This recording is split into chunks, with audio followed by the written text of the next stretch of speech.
Hey everybody, Scott DiGregorio, your mortgage guy, coming at you with some information on a cash out refinance. We got to be careful here, okay, on this topic, and I'm going to do a whole series on this, but the first thing I want to impress upon people is we have to be very, very careful to not fall into the trap of using our home's equity as an ATM machine.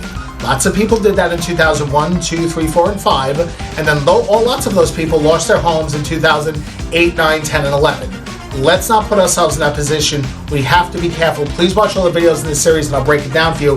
But the first thing I want to understand is, or I want to help you understand, talking about debt consolidation and how to run the numbers. It's a pretty simple thing that we have to look at. Is we have to look at how much are we increasing the payments in our mortgage and for how long a period of time. There's two methodologies for this. I talk a lot, spreadsheet versus livability. Spreadsheet is simple.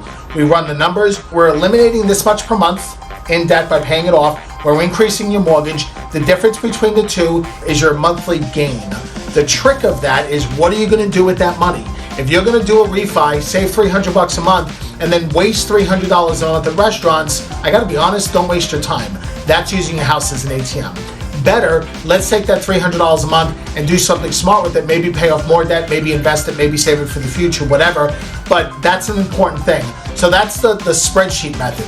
The livability method is a bigger piece of it. I've been in situations in my own personal life where eliminating $200 or $300 a month in my cash outlay literally makes a difference in the quality of my life. And if that's the case, do it. We have to have a conversation about the long-term impact of that, but we have to make sure that our day-to-day, look, life is too short.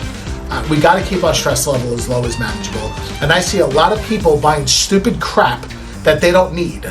And please don't be offended if I just said you buy stupid crap, but you might have bought stupid crap if that offended you. Just a thought. I've bought stupid crap. It happens to all of us.